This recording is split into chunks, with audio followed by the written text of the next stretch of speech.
Hello friends, income tax के cases की series में आज जो केस हम लोग डिस्कस करेंगे उस केस का नाम है Murali Krishna Chakrala versus deputy director of enforcement. ये केस 457 आईटीआर पेज नंबर 579 पर रिपोर्ट हुआ। मैटर मद्रास हाई कोर्ट ने डिसाइड किया और इस केस का जजमेंट 23 नवंबर 2022 को आया। फ्रेंड्स, हालांकि हमारी इनकम टैक्स के केसेस की सीरीज है, लेकिन ये केस इनकम टैक्स से डायरेक्टली रिलेटेड नहीं है। ये केस चार्टर्ड अकाउंटेंट से रिलेटेड है और मैक्सिमम प्रोफेशनल्स जो कि चार्टर्ड अकाउंटेंट्स हैं वो काफी इनकम टैक्स में भी डील करते हैं, इसीलिए इस केस को डिस्कस करने का मेन कारण है। इस केस के अंदर चार्टर्ड अकाउंटेंट ने 15 CB जो कि फॉरेन रेमिटेंसेस के केस में काम आते हैं वो सर्टिफिकेट इशू किए और ₹1000 के करीब उन सर्टिफिकेट्स की फीस ली। जब ये सर्टिफिकेट इशू किए गए और जब बैंकर को कोई डाउट हुआ कि ये जो फॉरेन रेमिटेंसेस जो की जा रही हैं वो लीगल नहीं है, तो उन्होंने इसकी कंप्लेंट करी ईडी के अंदर और पूरी कार्रवाई के अंदर यह पाया गया कि ये ट्रांजैक्शंस जो हैं वो जेन्युइन नहीं है। जो डॉक्यूमेंट्स हैं वो फ्रॉड किए गए हैं। जो लोग इन ट्रांजैक्शंस के लिए डायरेक्टली जिम्मेदार थे उनके अगेंस्ट भी प्रोसिक्यूशन चलाया गया और चार्टर्ड अकाउंटेंट के अगेंस्ट भी ईडी ने प्रोसिक्यूशन लॉन्च किया। जब ये मैटर मद्रास हाई कोर्ट के पास गया और मद्रास हाई कोर्ट ने सारे मैटर को देखा और चार्टर्ड अकाउंटेंट की दलीलों को सुना, जिनका कहना यह था कि हमारा काम खाली जो रेमिटेंस हुई है उसके नेचर को देखना है।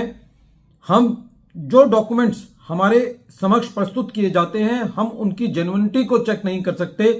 क्योंकि हमारे पास कोई ऐसा तरीका नहीं है कि हम ये देख पाए कि ये डॉक्यूमेंट्स जेन्युइन है या नहीं।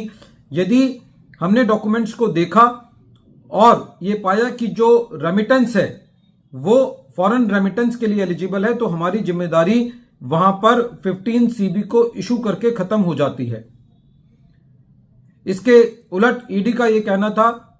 कि चार्टर्ड अकाउंटेंट के ऊपर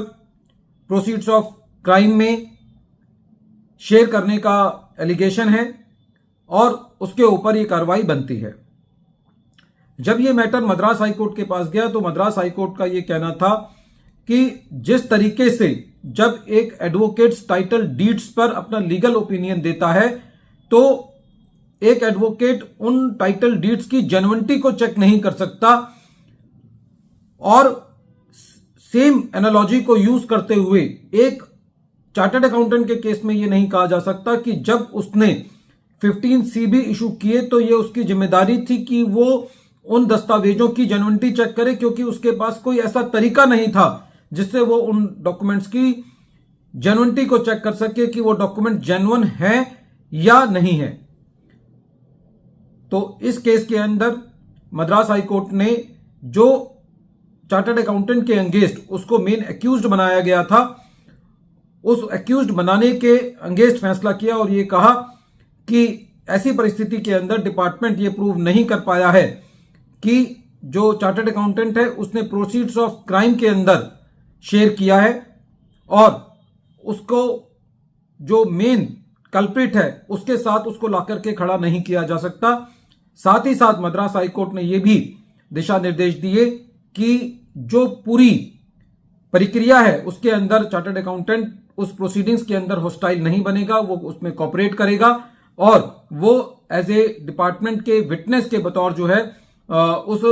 चार्टर्ड अकाउंटेंट को डिपार्टमेंट उसको विटनेस बना सकता है, लेकिन उसको मेन कल्प्रिट के साथ, मेन जो गुनाहगार है उसके साथ उसको लाकर के खड़ा नहीं किया जा सकता कि सिंपली उसने 15 CB इशू किए हैं और ऐसी परिस्थिति में जहां पर उसके पास पूरी डिटेल है कि जिस पार्टी के लिए उसने 15 CB इशू किए उससे किसने मिलवाया और वो उनकी आइडेंटिटी बताने में समक्ष है, उसके पास उनके सारे KYC के डॉक्यूमेंट्स हैं। फ्रेंड्स, हालांकि ये केस एक चार्टर्ड अकाउंटेंट के फेवर में है, लेकिन फिर भी हमारी ये जिम्मेदारी आज की डेट में बनती है कि हम जब भी कोई सर्टिफिकेट्स इशू करें तो पूरी सावधानी बरतें, पूरा केवाईसी करें। और अब तो इवन पीएमएलए के भी काफी प्रोविजंस जो हैं वो चार्टर्ड अकाउंटेंट पर एप्लीकेबल हैं। तो ऐसी परिस्थिति के अंदर अपने काम को सजगता से करना बहुत ज्यादा जरूरी है। वीडियो के अंत में एक बार फिर मैं केस का नाम रिपीट कर रहा हूं। केस का नाम है Murali Krishna Chakrala versus deputy director of enforcement, और ये केस 457 आईटीआर पेज नंबर 579 पर रिपोर्ट हुआ। मैटर मद्रास हाईकोर्ट ने डिसाइड किया और इस केस का जजमेंट 23 नवंबर 2022 को आया। Thank you friends.